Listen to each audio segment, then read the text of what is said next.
Hello friend, आप सबका स्वागत है हमारे यूट्यूब चैनल स्टडी टीम में। तो चलिए आज की क्लास शुरू करते हैं और आज की क्लास में हम हिंदी के 50 महत्वपूर्ण क्वेश्चन को सॉल्व करेंगे। तो चलिए शुरू करते हैं।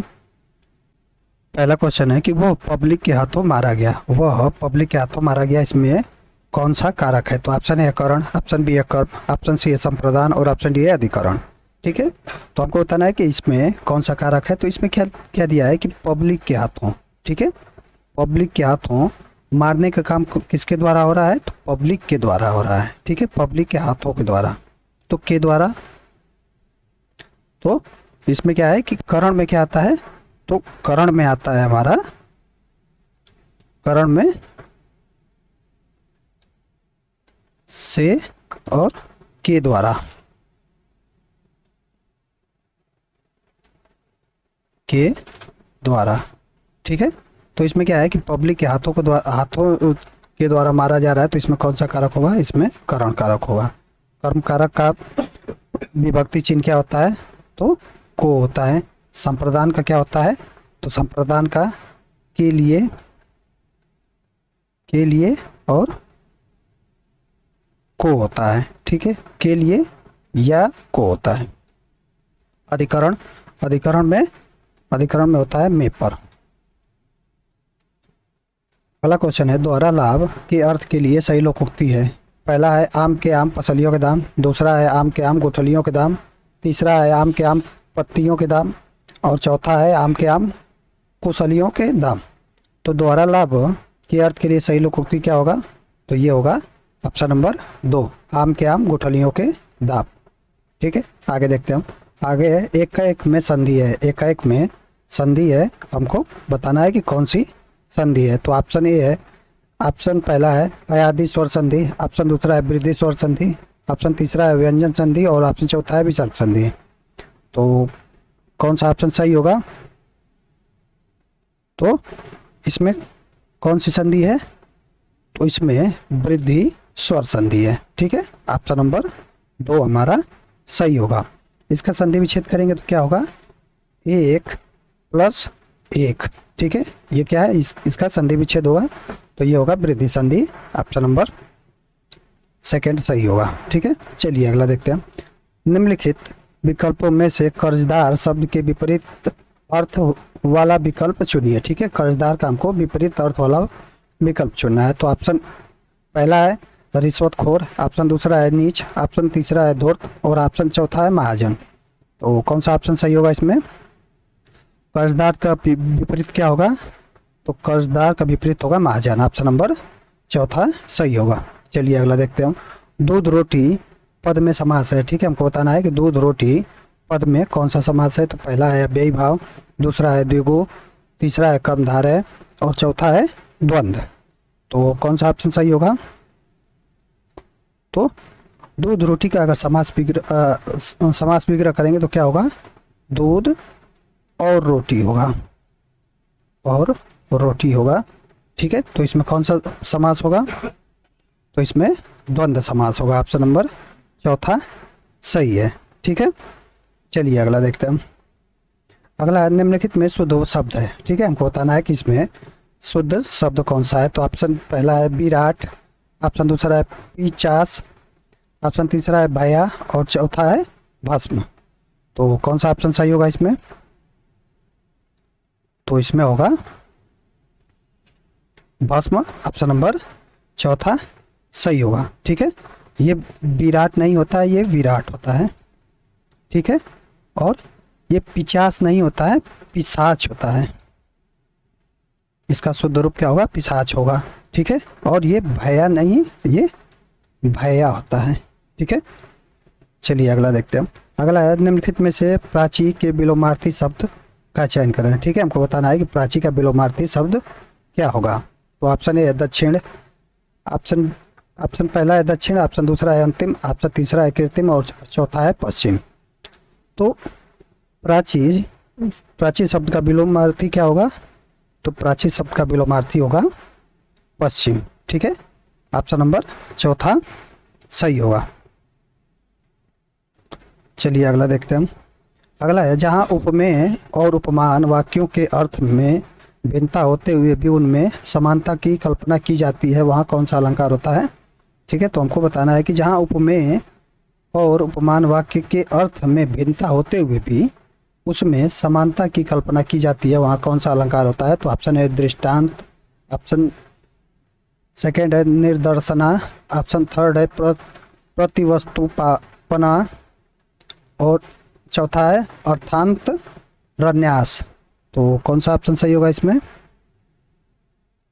तो इसमें होगा ऑप्शन नंबर 2, निर्दर्शना हमारा सही होगा। चलिए अगला देखते हैं हम।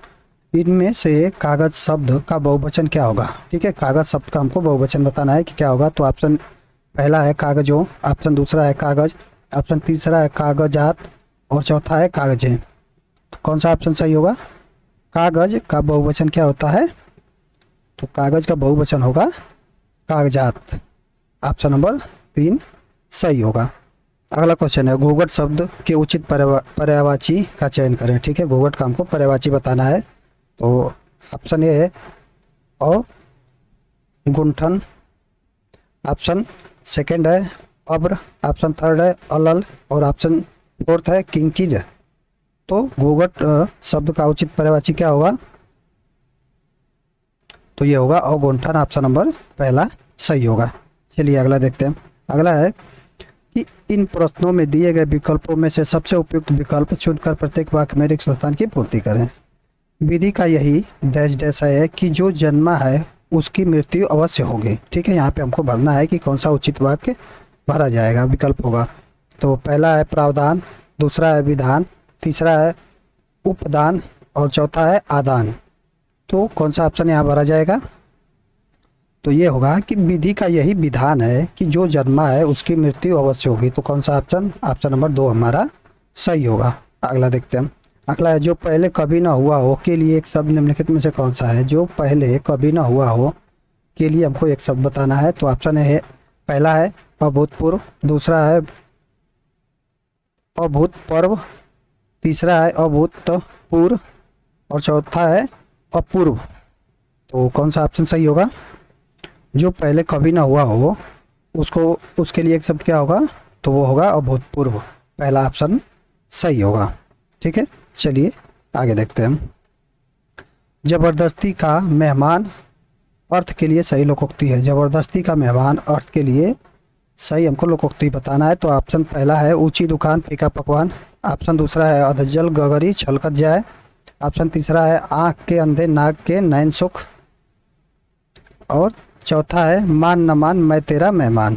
तो कौन सा ऑप्शन सही होगा इसमें? जबरदस्ती का मेहमान अर्थ के लिए लोकोक्ति होगा हमारा मान न मान मैं तेरा मेहमान। ऑप्शन नंबर चौथा सही होगा।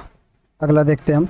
अगला है पर्याय की दृष्टि से कौन सा युग्म सुमेल नहीं है। ठीक है, हमको बताना है कि पर्याय की दृष्टि से कौन सा युग्म है जो सुमेल नहीं है, वो बताना है। तो पहला है मीन शरीफ, दूसरा है खग परिंदा, तीसरा है नौका तटिनी और चौथा है पति बल्लव। तो कौन सा ऑप्शन सुमेल नहीं है किस पर्याय की दृष्टि से? तो कौन सा ऑप्शन सही होगा? तो ये होगा ऑप्शन नंबर 3 नौका तटिनी। ठीक है, नौका किसका पर्यायवाची है? तो ये नाव का पर्यायवाची है। और तटिनी किसका पर्यायवाची है? तो ये नदी का पर्यायवाची है। ठीक है, तो ये पर्यायवाची की दृष्टि से ये सुमेल नहीं है। ठीक है, चलिए आगे देखते हैं हम। आगे निम्नलिखित गद्यांश को ध्यानपूर्वक पढ़कर नीचे दिए गए प्रश्नों के उत्तर दीजिए। ठीक है, हमको गद्यांश पढ़ना है और उसका उत्तर देना है। तो उपरोक्त गद्यांश का सर्वाधिक उपयुक्त शीर्षक हम क्या होगा वो बताना है। तो ऑप्शन पहला है पाश्चात्य एवं भारतीय संस्कृति, दूसरा है भारतीय संस्कृति, तीसरा है भारतीय संस्कृति मानवीय संस्कृति, चौथा है भारतीय संस्कृति सर्वश्रेष्ठ संस्कृति। तो चलिए अब गद्यांश को पढ़ते हैं और इसका उत्तर देते हैं। तो पाश्चात्य सभ्यता एवं संस्कृति में बहुत ही अच्छी बातें होते हुए भी वह मूल तो अधिकार प्रधान भोग प्रधान उसमें अपने सुख की प्रवृत्ति प्रधान है। ठीक है, क्या दिया है कि हमको क्या बताना है कि सर्वाधिक उपयुक्त शीर्षक बताना है। तो इसमें कौन सा सर्वाधिक उपयुक्त शीर्षक हो जाएगा? तो ये होगा भारतीय संस्कृति। ठीक है, भारतीय संस्कृति और सरस्वत संस्कृति ऑप्शन नंबर चौथा सही होगा। अगला देखते हैं हम। अगला है मानव मानव नहीं रह जाता जब, मानव मानव नहीं रह जाता जब। तो पहला ऑप्शन है वो पाश्चात्य संस्कृति अपनाता है, वो मानवीय भोगवादिता को नकार देता है, उसके भीतर भोगवादिता अत्यधिक बढ़ जाती है, और चौथा है वह विश्व मानवता के विचार को त्याग देता है। तो चलिए आगे हम गद्यांश को पढ़ते हैं और इसका उत्तर देते हैं। तो हमने कहाँ तक पढ़ा था कि उसमें अपने सुख की प्रवृत्ति प्रधान है, इसलिए यहाँ प्रधान जोर शरीर सुख भोग तथा उसके निर्मित अगणित साधन जुटाने की ओर है, जबकि भारतीय संस्कृति अनेक बुराइयों के होते हुए भी मुख्यतः धर्म प्रधान, कर्तव्य प्रधान, त्याग और तपस्या प्रवृत्ति मूलक संस्कृति है। विश्व मानव या विश्व मानवता एवं संस्कृति का निर्माण तभी संभव है जब मनुष्य अपने शरीर का विचार इस सीमा तक न करे कि उस प्रयत्न में वह आत्मा व प्राण ज्योति की तिरोहित हो जाए, जिसमें मानव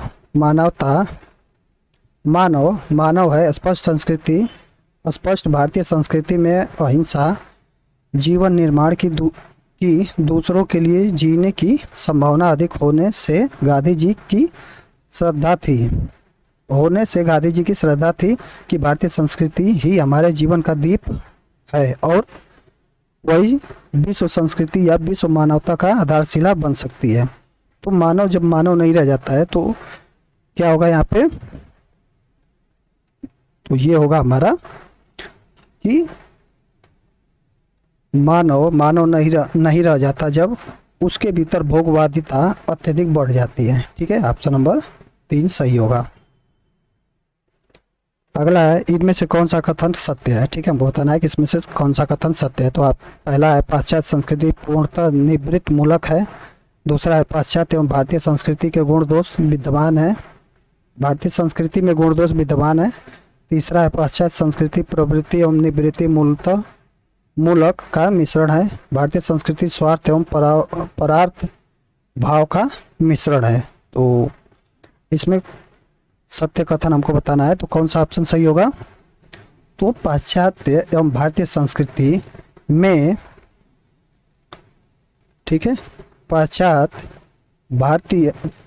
संस्कृति प्रवृत्ति एवं निवृत्ति मूलक का मिश्रण है। ऑप्शन नंबर 3 हमारा सही होगा। अगला है पाश्चात्य संस्कृति के संबंध में सत्य है। ठीक है, हमको बताना है कि पाश्चात्य संस्कृति के संबंध में क्या सत्य है। तो पहला है वह भौतिकवादी संस्कृति है, दूसरा है वह शारीरिक सुख प्रदाता संस्कृति है, तीसरा है वह भारतीय संस्कृति से उत्प्रेरित है, और चौथा है वह यथार्थवादी संस्कृति है। तो कौन सा ऑप्शन सही होगा, तो ये होगा वह भौतिकवादी संस्कृति है, पहला ऑप्शन सही होगा। चलिए अगला देखते हैं। मेरी भव बाधा हरे राधा नगरी सोए, जात तन की झाई परे श्यामल हरित दूती होए। पंक्ति में प्रयुक्त छंद कौन सा है। ठीक है, हमको छंद बताना है कि इसमें छंद कौन सा है। तो हमारा ऑप्शन पहला है दोहा, ऑप्शन दूसरा है उल्लाला, और तीसरा है सोठा, चौथा है छप्पया। तो मेरी भव बाधा हरे राधा नगरी सोए, जा तन की झाई परे श्यामल हरित दूती होए।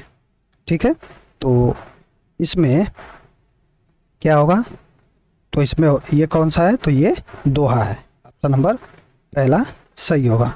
अगला है शांत रस का स्थायी भाव है। शांत रस का स्थायी भाव हमको बताना है, तो ऑप्शन पहला है क्रोध, दूसरा है उत्साह, तीसरा है निर्वेद, चौथा है रति।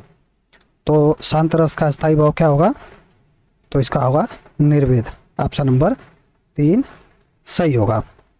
ठीक है, 3 सही होगा। क्रोध किसका है, तो क्रोध है हमारा रौद्र रस का। ठीक है, उत्साह किसका है, तो उत्साह है वीर रस का। रति किसका है, तो रति है श्रृंगार रस का। ठीक है, चलिए आगे देखते हैं। आगे निम्न में से भूतकाल का वाक्य कौन सा है। ठीक है, हमको बताना है कि इसमें भूतकाल का वाक्य कौन सा है। तो पहला है मैं खाना खाऊंगा, दूसरा है मैंने खाना खाया, तीसरा है मैं खाना खा रहा हूँ, चौथा है मैं खाने जाऊँगा। तो भूतकाल का वाक्य इसमें कौन सा है? तो इसमें है कि मैंने खाना खाया, ये क्या है? भूतकाल का वाक्य है। ऑप्शन नंबर 2 सही होगा। अगला देखते हैं हम। दवानल, इस एक शब्द के लिए उचित अनेक शब्द चुनिए। ठीक है, दवानल के लिए हमको उचित अनेक शब्द बताना है कि कौन सही होगा। तो पहला है पेट की आग, दूसरा है जंगल की आग, तीसरा है पानी की आग, चौथा है समुद्र की आग। तो दावानल किसे कहते हैं? तो ये है कि जंगल की आग को हम क्या वो कहते हैं? दावानल कहते हैं। ऑप्शन नंबर 2 सही होगा। ठीक है, चलिए अगला देखते हैं हम। अगला है कौन सी कहानी निराला ने लिखी है? कौन सी कहानी निराला ने लिखी है? तो आप पहला है पद्मा, दूसरा है रोज, तीसरा है उन्मदिनी और चौथा है गोधूली। तो निराला के द्वारा लिखी गई कहानी कौन सी है? तो वो है पद्मा। ऑप्शन नंबर पहला सही होगा। ठीक है, चलिए अगला देखते हैं हम। अगला है निम्न में से गलत कथन छाटिए। ठीक है, गलत कथन हमको बताना है कि इसमें से कौन सा है। तो पहला है कलमी आमों में मिठास है, दूसरा है सोना बहुत महंगा है, तीसरा है बालक सो गए, चौथा है जनता महंगाई सहन कर रही है। तो कौन सा ऑप्शन सही होगा इसमें? तो इसमें होगा कि आपको गलत बताना है, तो इसमें बालक सो गए। ठीक है, ये क्या है? ये गलत कथन है। ठीक है,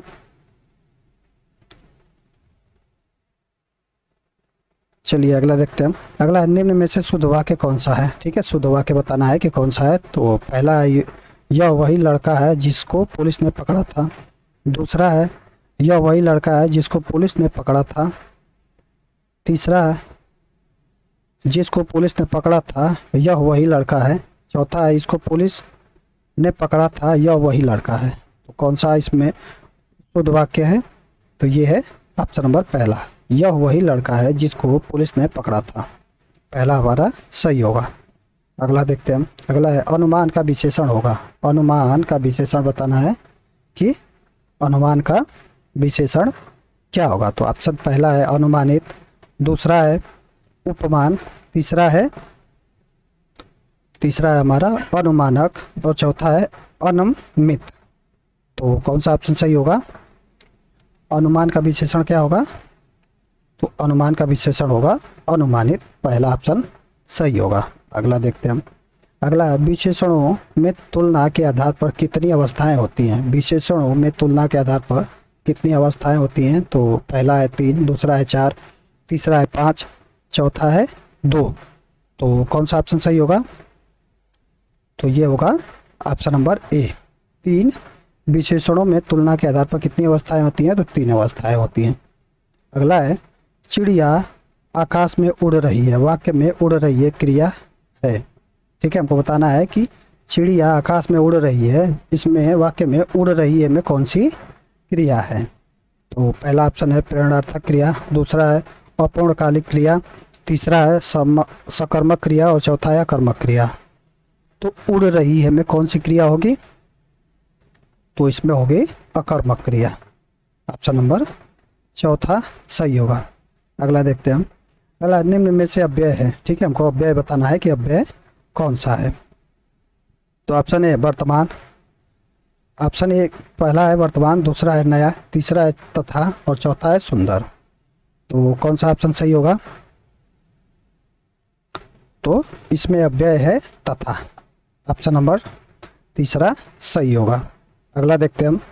अगला है निम्नलिखित में से कृदंत अव्यय का प्रकार नहीं है। ठीक है, हमको बताना है कि कृदंत अव्यय का कौन प्रकार इसमें नहीं है। तो ऑप्शन है पूर्णकालिक कृदंत, दूसरा है भूतकालिक कृदंत, तीसरा है तात्कालिक कृदंत और चौथा है पूर्ण क्रियात्मक कृदंत। कौन सा ऑप्शन सही होगा इसमें? तो कृदंत अव्यय कौन सा नहीं है इसमें बताना है। तो कौन ऑप्शन सही होगा? तो ये होगा भूतकालिक कृदंत नहीं है। ठीक है, ऑप्शन नंबर 2 सही होगा। अगला है सीता सखियों सहित पुष्प वाटिका गई। वाक्य में रेखांकित अव्यय प्रयोग निम्नलिखित में से किस भेद का उदाहरण है? ठीक है, हमको बताना है कि जो सहित का प्रयोग हुआ है वो किस अव्यय के किस भेद के का प्रयोग हुआ है। तो पहला है समुच्चय बोधक, दूसरा है क्रिया विशेषण, तीसरा है संबंध बोधक और चौथा है विस्मयादि बोधक। तो कौन सा ऑप्शन सही होगा इसमें? तो ये है संबंध बोधक। सहित क्या है? संबंध बोधक।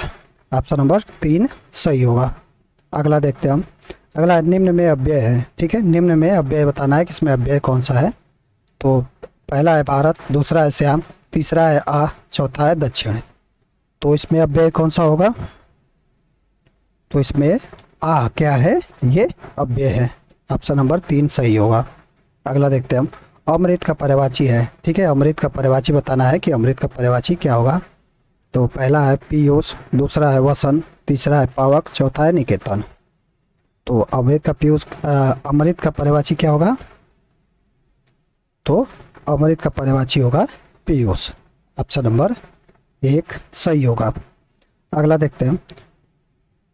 कुंदन का पर्यायवाची होगा। कुंदन का पर्यायवाची हमको बताना है कि क्या होगा। तो पहला है हेप, दूसरा है दुश्मन, तीसरा है मतंग, चौथा है स्वजन। तो कौन सा ऑप्शन सही होगा? कुंदन का पर्यायवाची कौन होगा? तो कुंदन का पर्यायवाची होगा हेप। हेम क्या है?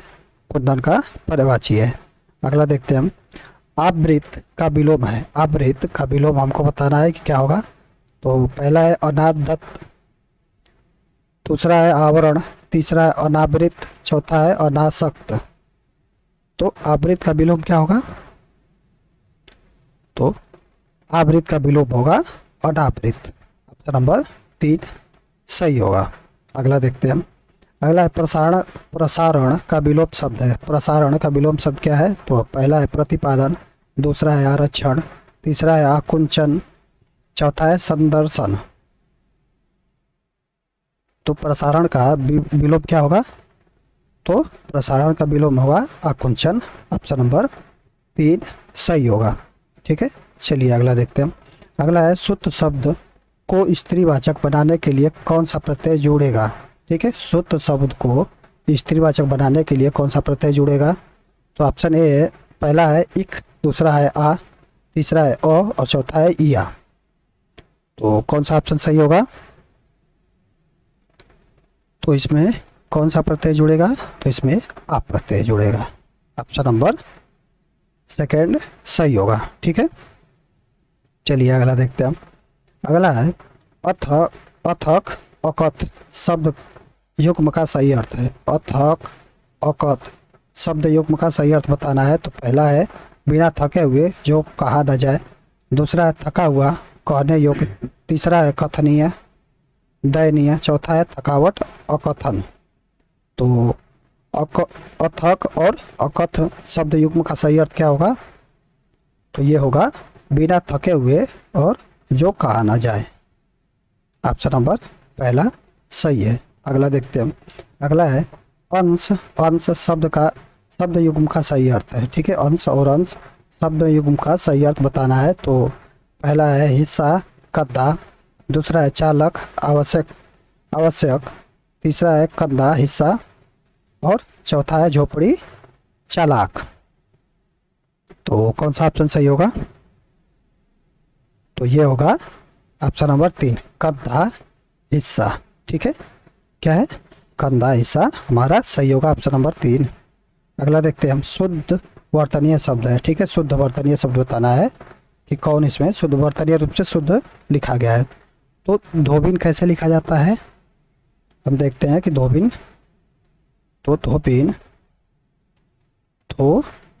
ऐसे लिखा जाता है। तो कौन सा ऑप्शन सही होगा? तो ये होगा ऑप्शन नंबर 1 सही होगा, ठीक है। चलिए आगे देखते हैं हम। आगे नीचे एक ही शब्द की 4 वर्तनीय दी गई हैं, सही का चयन करें, ठीक है। वर्तनीय रूप से कौन शुद्ध है वो हमको बताना है। तो 36, ठीक है। देखते हैं कि 36 कैसे वर्तनीय रूप से शुद्ध लिखा जाता है। तो 36 कैसे लिखा जाता है? तो ये लिखा जाएगा 36 ऐसे लिखा जाएगा। कौन सा ऑप्शन सही होगा? ऑप्शन नंबर 4 सही होगा, ठीक है। अगला देखते हैं हम। अगला है कि आयकर में माफी एवं पूर्ण मुक्ति के लिए किसे प्रार्थना पत्र लिखेंगे। आयकर में माफी एवं पूर्ण मुक्ति के लिए किसे प्रार्थना पत्र लिखेंगे? तो पहला है आयकर अधिकारी, आप दूसरा है प्रशासन अधिकारी, तीसरा है संपादक अधिकारी, चौथा है संपादन अधिकारी। तो कौन सा ऑप्शन सही होगा इसमें? किसे लिखेंगे? तो हम आयकर अधिकारी को पत्र लिखेंगे। ऑप्शन नंबर पहला सही होगा। ठीक है, चलिए आगे देखते हैं हम। आगे य र ल व किस प्रकार के व्यंजन है? य र ल व किस प्रकार के व्यंजन है? तो पहला है उष्म, दूसरा है अंतस्थ, तीसरा है स्पर्श और चौथा है अयोगवा। तो य र ल व किस प्रकार के व्यंजन है? तो ये अंतस्थ व्यंजन है। ऑप्शन नंबर दूसरा सही होगा। चलिए अगला देखते हैं। अगला है लिपि चिन्हों के क्रमबद्ध समूह को क्या कहते हैं? लिपि चिन्हों के क्रमबद्ध समूह को क्या कहते हैं? तो पहला है अक्षर, दूसरा है वर्ण, तीसरा है वर्ण समूह और चौथा है वर्णमाला। तो कौन सा ऑप्शन सही होगा? तो लिपि चिन्हों के क्रमबद्ध समूह को हम क्या कहते हैं? वर्णमाला कहते हैं। ऑप्शन नंबर चौथा सही होगा। चलिए अगला देखते हैं। अगला है उष्म वर्ण है। ठीक है, हमको बताना है कि उष्म वर्ण कौन सा है। तो ऑप्शन पहला है य र ल व, दूसरा है स स, तीसरा है च छ ज और चौथा है ट ठ ड। तो कौन सा ऑप्शन सही होगा? तो उसमें वर्ण कौन सा है? तो उसमें वर्ण स स स। ऑप्शन नंबर 2 सही है। ठीक है, चलिए अगला देखते हैं। अगला है निम्नलिखित शब्द में से स्वर संधि को पहचानिए। ठीक है, हमको बताना है कि इसमें स्वर संधि किस में है। तो ऑप्शन पहला है अभयारण्य, दूसरा है तपोभूमि, तीसरा है सरोवर और चौथा है दिगंबर। तो कौन सा ऑप्शन सही होगा इसमें? तो इसमें स्वर संधि किस पे है? तो इसमें स्वर संधि और अभयारण्य। ठीक है, पहला ऑप्शन नंबर पहला सही होगा। अगला देखते हैं हम। अगला है यदि पुस्तक भी हाथों हाथ बिक गई, यह पुस्तक भी हाथों हाथ बिक गई रेखांकित शब्द में कौन सा समास है? ठीक है, हमको बताना है कि हाथों हाथ में कौन सा समास होगा। तो ऑप्शन पहला है कर्मधारय, दूसरा है व्ययी भाव, तीसरा है द्वंद्व समास और चौथा है तत्पुरुष समास। तो कौन सा ऑप्शन सही होगा? तो इसमें कौन सा हाथों हाथ में कौन सा समास है? तो हाथों हाथ में अव्ययी भाव समास है। ऑप्शन नंबर 2 सही होगा। अगला देखते हैं हम। अगला है अपनी सरकार बन गई रेखांकित शब्द में उपयुक्त उपसर्ग बताना है। ठीक है, सरकार में हमको बताना है कि कौन क्या उपसर्ग लगा है। तो पहला है स, दूसरा है सर, तीसरा है कार और चौथा है सड़क। तो सरकार में क्या उपसर्ग है? तो यह है सर उपसर्ग लगा है। ऑप्शन नंबर 2 सही होगा। अगला देखते हैं हम। अगला है वाह बहुत अच्छा किया, वाह बहुत अच्छा किया रेखांकित शब्द का अव्यय का प्रकार बताइए। ठीक है, हमको बताना है कि वाह में वाह कैसा अव्यय है। तो ऑप्शन पहला है विस्मयादि बोधक, दूसरा है हर्ष बोधक, तीसरा है तिरस्कार बोधक और चौथा है शोक बोधक। तो कौन सा ऑप्शन सही होगा इसमें? तो वाह बहुत अच्छा किया, इसमें क्या है? हर्ष बोधक है। ऑप्शन नंबर 2 सही होगा। अगला देखते हैं हम। अगला है अमी में तत्सम रूप को पहचानिए। अमी में तत्सम रूप क्या है वो बताना है। तो अमी के तत्सम रूप को पहचानिए। तो पहला है अमी, दूसरा है अमृत, तीसरा है अमृत और चौथा है अमीय। तो अमी के तत्सम रूप को पहचानना है तो कौन सा ऑप्शन सही होगा? तो ये होगा अमृत। ऑप्शन नंबर 2 सही होगा। ठीक है, तो चलिए आज की इस वीडियो में इतना ही। अगर आपको वीडियो अच्छी लगी हो तो प्लीज़ लाइक और सब्सक्राइब जरूर करें।